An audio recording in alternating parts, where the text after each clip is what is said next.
Hello, good evening, friends. My dear family members, Money Celebration के family members, most welcome and good evening. आज मैं आपसे बात करने जा रहा हूँ ETF का. ये एक इन्वेस्टमेंट प्रोडक्ट है. ETF stands for Exchange Traded Fund. जो भी कुछ ऐसे फंड हैं जो बनाए जाते हैं जिनके बारे में डिटेल में अभी आपको बताऊंगा कि ऐसे फंड जो होते हैं वो एक्सचेंज ट्रेडेड होते हैं. मीनिंग इज़ वो एक्सचेंज पे ट्रेडेड होते हैं. जैसे इंडियन एक्सचेंज है, निफ्टी 50 है और सेंसेक्स है, तो इसके ऊपर उसकी ट्रेडिंग होती है. और जब भी आप एक्सचेंज ट्रेडेड फंड खरीदते हैं तो आप उसको सेल कर सकते हैं, बाय कर सकते हैं, वैसे ही जैसे आप किसी स्टॉक को बाय एंड सेल करते हैं, किसी स्क्रिप्ट को बाय एंड सेल करते हैं, किसी शेयर को बाय एंड सेल करते हैं, तो उसी तरह से आप उसको बाय एंड सेल कर सकते हैं. जिसकी वजह से क्या है कि अगर आपके पास अभी पैसा है तो आप एक्सचेंज ट्रेडेड फंड में लगा सकते हैं. आपको ज़रूरत है तो उसको सेल करके आप उसको रिकन्वर्ट कर सकते हैं इन हार्ड कैश. तो ये एक एक्सचेंज ट्रेडेड फंड का कॉन्सेप्ट है. बहुत ही अच्छा कॉन्सेप्ट है. इस एक्सचेंज ट्रेडेड फंड में होता क्या है ये मैं आपसे अभी 2 मिनट बाद डिस्कस करूँगा. उससे पहले मैं आपको ये बता दूँ कि कुछ इन्वेस्टमेंट प्रोडक्ट जैसे ETF इन्वेस्टमेंट प्रोडक्ट है. कुछ इन्वेस्टमेंट प्रोडक्ट का जो पर्पस होता है वो लिक्विडिटी पर्पस होता है. मीनिंग इज़ कि आप उस फंड के अंदर इन्वेस्टमेंट इसलिए करते हैं क्योंकि आप ये चाहते हैं कि जब भी ख़राब समय आए, रेनी डेज आए, तो आप उसको लिक्विडेट करके उसको कैश में कन्वर्ट कर लें. तो वो इन्वेस्टमेंट प्रोडक्ट जो भी होता है वो लिक्विड फंड्स में डालते हैं. आप फिक्स डिपॉजिट में डाल सकते हैं 30-30 दिन के लिए, 20-20 दिन के लिए, या सम सर्टेन पीरियड के लिए आप डाल सकते हैं. वहाँ पे क्या है कि आपको लिक्विडिटी चाहिए. आपको जब भी पैसा चाहिए तब इमीडिएटली पैसा चाहिए आपको 24 घंटे के अंदर. तो वहाँ लिक्विडिटी इज़ द कंसर्न. वहाँ आप ये नहीं देखते हैं कि मुझे रिटर्न 8% मिल रहा है या 5% मिल रहा है या 10% मिल रहा है. You are not concern with the return, you are concern with the liquidity. कि जब भी मुझे ज़रूरत हो मेरे सारे पैसे लिक्विड होने चाहिए और मैं ऐसे फंड को जब भी बोलूँ वो मुझे पैसा 24 घंटे या मैक्सिमम 48 घंटे के अंदर मेरे बैंक अकाउंट में क्रेडिट कर दे after requisition, after request. That means in that case liquidity is the concern. Next है प्रोटेक्शन. कुछ इन्वेस्टमेंट प्रोडक्ट होते हैं जो सिर्फ प्रोटेक्शन के लिए होते हैं. जैसे आपका लाइफ इंश्योरेंस होता है, उसमें आप रिटर्न नहीं देखते. आप बस ये देखते हैं कि अगर फ्लड आ गया, फायर हो गई या लाइफ का कुछ प्रॉब्लम हो गया लाइफ इंश्योरेंस के अंदर, तो क्या होता है कि उसमें एक प्रोटेक्शन प्रोवाइड किया जाता है. उसमें आप रिटर्न नहीं देखते, उसमें आप लिक्विडिटी भी नहीं देखते. क्या देखते हैं आप? प्रोटेक्शन देखते हैं कि भाई मुझे कुछ हो जाता है तो मेरा परिवार प्रोटेक्टेड रहे. अगर फ्लड आ जाता है तो मेरा जो है संपत्ति प्रोटेक्टेड रहे, बिल्डिंग प्रोटेक्टेड रहे. तो ये तमाम तरह का जो कंसीडरेशन है यहाँ पे क्या है, protection is the keyword, protection is the essence. And तीसरा जो इन्वेस्टमेंट प्रोडक्ट होता है उसके अंदर जो हम देखते हैं वो है वेल्थ क्रिएशन. इसके अंदर ना हम लिक्विडिटी देखते हैं ना प्रोटेक्शन देखते हैं. हम ये देखते हैं कि मैक्सिमम रिटर्न कितना मुझे मिल सकता है. ऐसे इन्वेस्टमेंट प्रोडक्ट होते हैं जैसे आप स्टॉक्स में जा सकते हैं. और ऐसा ही ये एक ETF है. इसीलिए मैं आपको ये different kinds of investment products discuss कर रहा हूँ ताकि आप उस चीज़ को अच्छे से समझ सकें. एंड ये वेल्थ है जो कि जब आप ऐसे पैसे को कहीं पे लगाते हैं जहाँ पे आपको मैक्सिमम रिटर्न चाहिए, रीज़नेबल रिस्क पे, क्योंकि जहाँ भी रिटर्न होगा वहाँ पे रिस्क होगा ही होगा. जहाँ पे रिटर्न बिल्कुल ही नहीं वहाँ रिस्क भी नहीं है.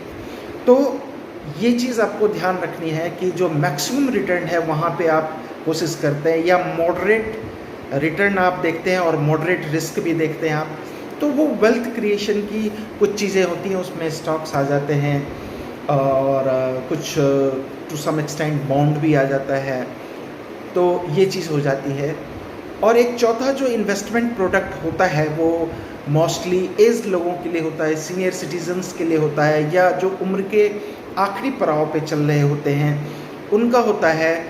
और वो क्या होता है कि जो पैसे होते हैं उसको इन्वेस्ट करते हैं और जो इंटरेस्ट उससे आता है, जो इनकम उनका मेन ये रहता है कि हर मंथ या हर क्वार्टर मुझे एक फिक्स इनकम मिलता रहे और उसी पे मैं जीवन गुजारा करता रहूं और मेरा कैपिटल इंटैक्ट बना रहे। तो ये 4-5 तरह के इन्वेस्टमेंट प्रोडक्ट्स हैं जो आपके नीड पे बेस्ड हैं कि आपका नीड क्या है, आपकी ज़रूरत क्या है, उसके हिसाब से हम ये करते हैं। अब हम अगेन आ जाते हैं ETF पे, जो कि एक वेल्थ क्रिएशन करने का एक तरीका है। एक्सचेंज ट्रेडेड फंड जो मैंने बोला एक्सचेंज पर ट्रेड होता है, ये होता क्या है कि कई लोग स्टॉक्स खरीदते हैं, तो एक स्टॉक खरीदते हैं, जैसे टाटा मोटर का स्टॉक हो गया या उसका हो गया या उसका हो गया। ये जो ETF होती है वो म्यूचुअल फंड एक बास्केट टाइप बनाया हुआ रहता है, जो कि जैसे सेंसेक्स में 30 स्टॉक्स हैं या निफ्टी में 50 स्टॉक्स हैं, तो एग्जैक्टली उसी वेट में उसी प्रोपोर्शन में वो चीज़ बनाया हुआ रहता है। जब भी कोई एडिशन होता है, सब्सट्रैक्शन होता है, उसके अंदर कोई बाहर चला जाता है तो उसको बाहर कर दिया जाता है। यानी आपकी जो होल्डिंग है, आपके जो शेयर्स हैं वो मतलब आपका जो ये ETF है वो किसी एक में इन्वेस्टमेंट नहीं है, that is a investment in Nifty 50 जो टॉप 50 कंपनीज हैं, या सेंसेक्स की जो 30 कंपनीज हैं उसके अंदर आपकी इन्वेस्टमेंट है। तो यहाँ होता क्या है कि जब आपका इतना डाइवर्सिफाइड इन्वेस्टमेंट होता है, किसी एक में नहीं होता है, तो आपको डाइवर्सिफिकेशन का बेनिफिट मिलता है, रिस्क कम होता है, रिटर्न मिलने के चांसेस ज़्यादा होते हैं। और इसके साथ साथ एक पैसिवली मैनेज्ड ETF होता है, उसके अंदर जो ट्रांजैक्शन के कॉस्ट होते हैं वो बहुत कम होते हैं और जो फंड मैनेजर का जो कॉस्ट होता है वो बहुत ही कम होता है, लोएस्ट लेवल पे ये चीज़ रहता है। तो वो सारी चीज़ें उसमें होती है, उसके अंदर कॉस्ट बहुत ज़्यादा कम होता है। तो यूनाइटेड स्टेट्स में तो ये बहुत ही फेमस है। अब इंडिया के अंदर भी एक कल्चर डेवलप हो रहा है कि लोग ETF में ज़्यादा इन्वेस्टमेंट कर रहे हैं, क्योंकि फंड मैनेजर को ज़्यादा कमीशन क्यों देना, ज़्यादा सैलरी क्यों देना। अगर आपने 50 शेयर्स होल्ड किए हुए हैं, इंडिया के बेस्ट शेयर्स होल्ड किए हुए हैं, तो this is born to grow. Indian story grow करेगी। If you have believe in Indian story, तो आपको ये 50 कंपनी ये करेगा, अच्छा करेगा, ग्रो करेगा, और ग्रो करेगा तो but naturally you will have the return. तो ये तो आपको समझ में आ गया कि एक्सचेंज ट्रेडेड फंड क्या है। अब इसके साथ साथ एक एक्सचेंज ट्रेडेड फंड कई तरह के हो सकते हैं, जैसे ये इंडेक्स, जैसे मैंने आपने निफ्टी 50 और सेंसेक्स की बात की है, तो पूरे इंडेक्स को ही मैंने बास्केट बना दिया। वैसे ही मैं एक सेक्टर को बास्केट बना सकता हूँ, जैसे फार्मास्यूटिकल्स में, फार्मास्यूटिकल्स के जितने बड़े बड़े कंपनीज है उसके अंदर इन्वेस्टमेंट है। डॉक्टर रेड्डीज हो सकता है, लुपिन हो सकता है, एबॉट इंडिया हो सकता है, ढेरों कंपनीज है ना।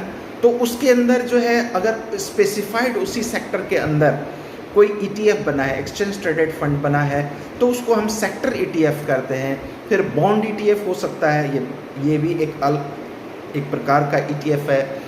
कमोडिटी के बेसिस पे अगर ETF बना है तो कमोडिटी हो सकता है। करेंसी ETF हो सकता है, उसके बेस में जो भी चीज़ होगा उससे रिलेटेड नाम उसका हो जाता है। जैसे एक्टिव हो सकता है, ETF एक्टिव हो सकता है, पैसिव हो सकता है। दैट मीन्स फंड मैनेजर उसमें बहुत ज़्यादा एक्टिविटी नहीं करता, जैसा सेंसेक्स है, जैसा निफ्टी 50 है, वैसा ही उसको रख देता है। और इसके साथ साथ इन्वर्स ETF होता है और लिवरेज्ड ETF होता है। तो कई तरह के ETFs होते हैं। जो मोस्ट पॉपुलर है वो आपका इंडेक्स ETF होता है और सेक्टर ETF होता है। सेक्टर में अगेन रिस्क है, कई बार फार्मा चलता है, फार्मा नहीं चलता है, ऑयल एंड गैस चलता है, ऑयल एंड गैस नहीं चलता है। तो अगर आपने सेक्टर ETF में इन्वेस्टमेंट किया है तो रिस्क ये है कि एक सेक्टर एक पर्टिकुलर टाइम के लिए नहीं चल सकता है, 2 साल 5 साल या इवन कुछ केसेस में देखा गया है कि even 10 years the sector is not running. तो उस केस में क्या है कि आपका ETF बहुत अच्छा रिटर्न नहीं देगा। लेकिन अगर इंडेक्स को आपने बनाया है तो chances are much higher as compare to the sector ETF that you will have reasonable risk with reasonable return. तो ये सारी चीज़ें हैं। तो मैंने आपसे डिस्कस की ETF का कॉन्सेप्ट डिस्कस किया, टाइप्स ऑफ ETF डिस्कस किया। अब आप ये कह सकते हैं कि चलो ठीक है, आपने ये ETF मुझे बताया, ये एक इन्वेस्टमेंट प्रोडक्ट है, बॉन्ड की तरह है, डिवेंचर की तरह है, शेयर्स की तरह है, ठीक है, मान लिया मैंने, और इसके डिफरेंट काइंड्स हैं। बट मुझे ये बताओ आप कि I am a layman, I do not know what are the good index ETFs are there out there in the market। तो उसके लिए मैं कुछ आपको गुड इंडेक्स फंड का नाम बताता हूँ आपको। एक है मोतीलाल ओसवाल नैस्डैक 100 ETF। ये नैस्डैक जो यूनाइटेड स्टेट्स का स्टॉक एक्सचेंज है, उसके ऊपर जो US की कंपनीज़ हैं, बड़ी बड़ी कंपनियां हैं, उन सारे कंपनीज़ के अंदर इन्वेस्टमेंट करती है। बहुत बड़ी कंपनियां हैं, अमेज़न में जा सकता है इनका इन्वेस्टमेंट, एप्पल के अंदर जा सकता है, माइक्रोसॉफ्ट के अंदर जा सकता है। तो ये तमाम तरह की जो इन्वेस्टमेंट्स हैं वो ये मोतीलाल ओसवाल नैस्डैक 100 ETF है, बहुत अच्छा रिटर्न दिया है। मैं डिटेल में इसके बारे में बात करता हूँ। Then there is HDFC Sensex ETF। ये HDFC स्टेबल से है और सेंसेक्स ETF है। देन कम्स SBI सेंसेक्स, ये स्टेट बैंक ऑफ इंडिया की तरफ से है। एंड Edelweiss ETF, ये Edelweiss हाउस से है, इसलिए Edelweiss ETF है। And the next one is UTI, Unit Trust of India का जो फंड है उससे UTI ETF। तो ये मोतीलाल ओसवाल नैस्डैक 100 ETF है, HDFC सेंसेक्स ETF है, SBI सेंसेक्स है, Edelweiss ETF है एंड UTI ETF है। तो ये सारे इंडेक्स फंड्स हैं। और इसके साथ साथ क्या है कि कुछ सेक्टर फंड्स भी होते हैं कि जैसे निपॉन ETF कंजम्पशन है, देन निपॉन ETF बीज है, and then Kotak NV20 ETF है, और एंड ICICI प्रूडेंशियल ETF है। तो ये सारे सेक्टर स्पेसिफिक हैं, जैसा मैंने बताया कि डिफरेंट सेक्टर्स होते हैं, डिफरेंट कंपनीज काम करती है, डिफरेंट सेक्टर्स में काम करती है, तो उसमें इन्वेस्टमेंट है। जैसे एजुकेशन इंडस्ट्री हो सकती है, एजुकेशन के अंदर तमाम तरह के इंस्टीट्यूशंस हैं, स्कूल्स हैं, वो सब सारी चीज़ें उसके अंदर कवर होती हैं। इसके साथ साथ मैं कुछ चीज़ें और डिस्कस करने जा रहा हूँ। हमने एक लिस्ट बनाई है जो कि 3 इयर्स के अंदर, एक लंबे समय पे 3 इयर्स पे कौन कौन से ETF हैं जो बहुत अच्छे रिटर्न जिसने दिए हैं, और वो रिटर्न 12% से ऊपर होने चाहिए। तो उस लिस्ट के अंदर मैंने इसको डिसेंडिंग ऑर्डर में रखा है। डिसेंडिंग ऑर्डर मतलब हाईएस्ट जो रिटर्न दे रहा है ETF उसको सबसे पहले रखा है, और लोएस्ट रिटर्न देने वाले को सबसे लास्ट में रखा है। डिसेंडिंग ऑर्डर में जो सबसे पहला है that is MO Motilal Oswal Nasdaq 100 ETF। ये 3 साल के अंदर ऑलमोस्ट 32.36% दिया है, 32% मान सकते हैं, बहुत ही अच्छा रिटर्न इसको कहा जाएगा। Then there is Kotak NV200 ETF। मैं एक बार ऐसा करता हूँ, इसको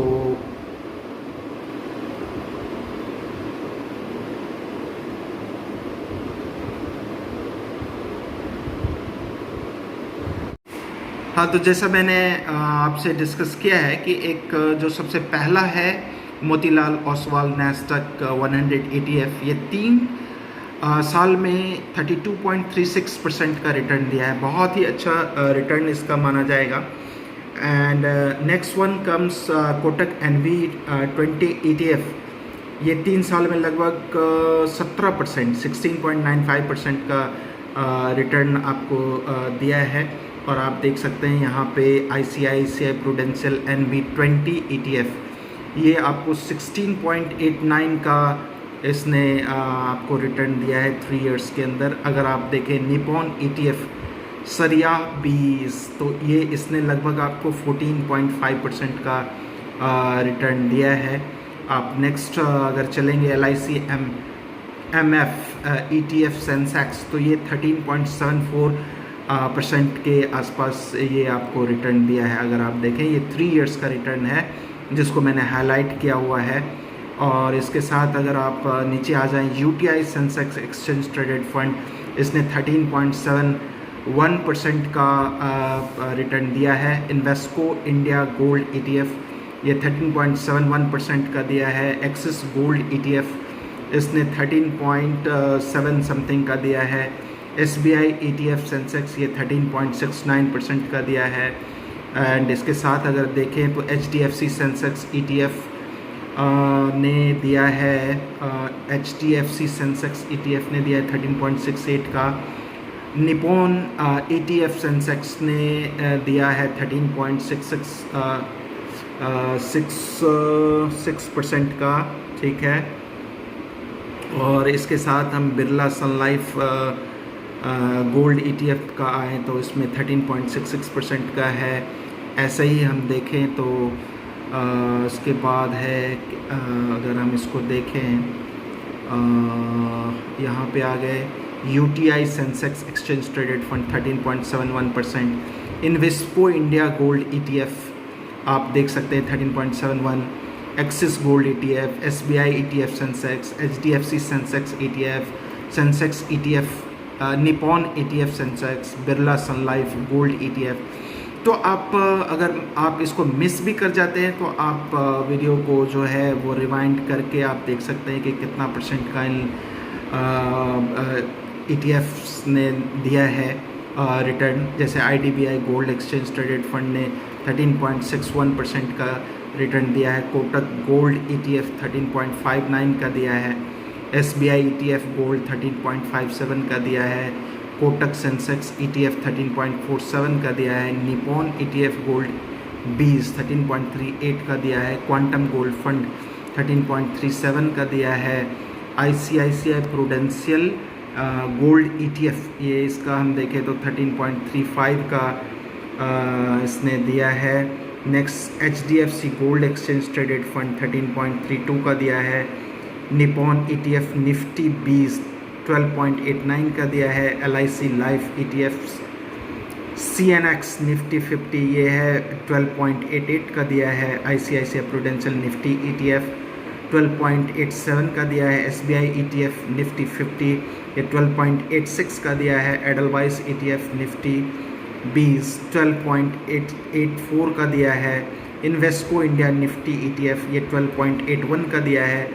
quantum Nifty ETF growth, G से ग्रोथ होता है, जो ब्रैकेट में आप G देख रहे हैं, दैट मीन्स ग्रोथ, ये 12.77% है। IDFC निफ्टी ETF 12.77 है। कोटक निफ्टी ETF 12.75 है। आदित्य बिरला SL सन लाइफ निफ्टी ETF, ये 12.73 है। मोतीलाल ओसवाल M50 ETF 12.65 है। तो इतने ETF आप इसको जो है आप अगर आपको चाहिए तो ये मैं आपको ईमेल आईडी में भी भेज दूंगा। आप अपने ईमेल आईडी अगर आप देते हैं, अदरवाइज़ आप इस वीडियो को रिवाइंड करके आप देख सकते हैं कि ये इतने अच्छे 12 से ऊपर जिसने रिटर्न दिए हैं 3 साल के अंदर, उसको हमने शॉर्ट लिस्ट किया है यहाँ पे। तो ये काफ़ी अच्छे ETF हैं। अगर किसी भी व्यक्ति को ETF में इन्वेस्टमेंट करना है तो ये एक बहुत ही अच्छी जानकारी है, आप इसको यूज़ कर सकते हैं। और अगर सपोज़ आपको ये शीट चाहिए तो आप अपनी ईमेल आईडी भेज दीजिए, हम आपको ये शीट भी भेज देंगे। इसके साथ ही ETF का हम ये चीज़ ख़त्म करते हैं। और अगर आपको ये जो वीडियो है अच्छा लगता है तो आप इसको लाइक एंड सब्सक्राइब करें और अपने दोस्तों में शेयर करें। Thank you very much.